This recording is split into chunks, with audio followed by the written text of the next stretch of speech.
Robin Yap. Where is it? One second. I think it's right in front of that guy. It's a Dragomite. Oh, wow. I got it. A little bit of supercharged Pokemon ball, and now I have it in my Pokedex. We've all worked with experts. And I worked with my niece's boyfriend when I was trying to figure out how to actually play Pokemon. And because I wanted to become a better Pokemon trainer. And what's fascinating is that I don't think I would call him an expert, but he's very good at it. He's at level 28. I'm at level 20. And throughout the time, it was a great bonding experience that I had with him because he's going to be my niece's husband-to-be. But what's fascinating is that I realized that, you become, I wanted to learn more about what experts are from that experience. And I realized that I've been doing this understanding of it for a couple of years now. Back in the 1990s, I blame Marshall Goldsmith for putting me into a path where I'm at right now. I read a book called Future of Leader, and he wrote the 360-degree feedback. A lot of you probably know that.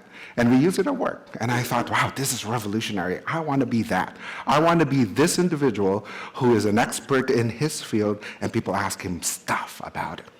So I said, okay, fine. How do I do that?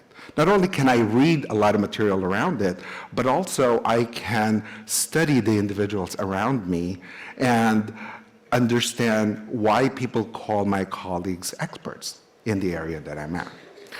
So a phenomenological study emerged out of that by using observational experiences as data collection for experiential material. So I started doing this study many, many years. And what's interesting is that earlier this year, I kind of rediscovered my work and thought, I need to start writing about this. So I did. And as I started writing, I started researching more about what my colleagues have been writing about in the Harvard Business Review.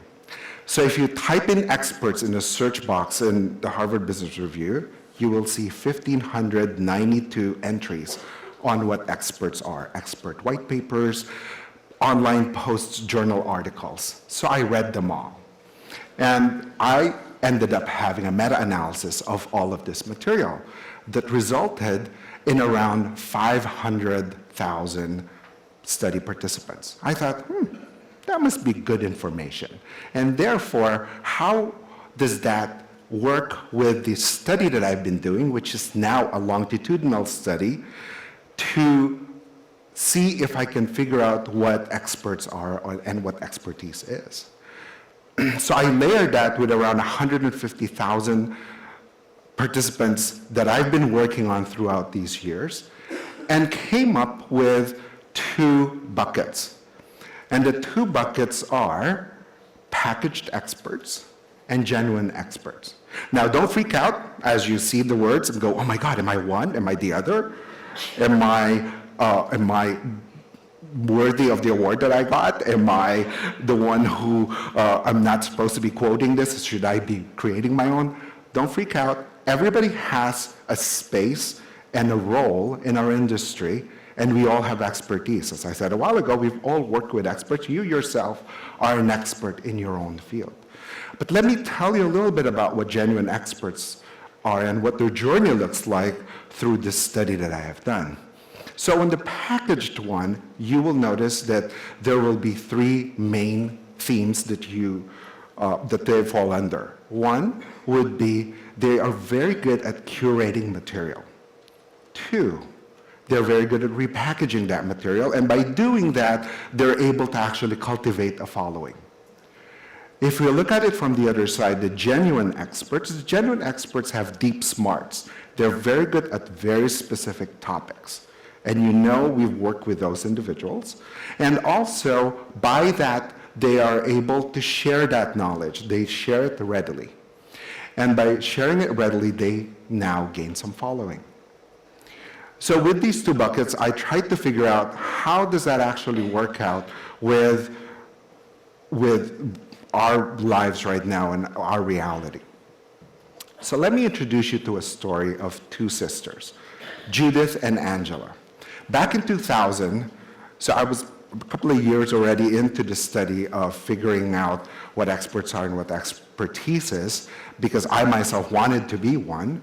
And I figured, why don't I talk with these individuals who worked for me? So Judith was my admin. Angela was my instructor. It was her first time teaching. And I worked in a company called Sun Microsystems. And I was fascinated by their background. And Angela comes from a background of Spanish literature and anthropology. That was her degree in bachelor's degree. And Judith had a bachelor's in American Studies. They both came from the UC system, University of California, and they moved to New York City. And that's where my office was. So the first thing that I thought of was, okay, why would you have moved? And what's interesting is through the years, I realized that that was actually a purposeful activity for them, which I will share with you in a bit, why that is. And then secondly, that first time that I met them, it was that connection that is unexplainable, that you wanted to actually learn more about people. How many of you, by a show of hands, have met somebody in this conference that you haven't met before and said, you know what, I actually like this connection, I like this person, and I would love to have not just exchange business cards, but to actually follow up? Anyone? There you go. Social scientists call this punctuated equilibrium. We go through a cycle of introduction to equilibrium when we meet someone. And there's a couple of stages in going through them. Anywhere from, oh, I'm a little afraid, I'm taking a risk by actually introducing myself, all the way to acceptance, all the way to adoption, all the way to, oh, we now have equilibrium, we're now friends, and let's have lunch or whatever. Punctuated equilibrium do not go through this bell curve moment. They just go from introduction all the way to equilibrium. They puncture the cycle. And what's interesting about that is that's what I call an X factor that exists that allows you to create those moments. And I love that relationship because they are bound by trust and they are bound by long-term understanding of the both of you to mature together in this endeavorous friendships. So that's the first thing that I highlight when I talk about Judith and Angela. There was punctuated equilibrium. And then I also understood that they had this interesting interdisciplinary background of who they are. Because not only were they coming from San Francisco to New York, but they actually wanted to go to a totally different environment than what they were expecting.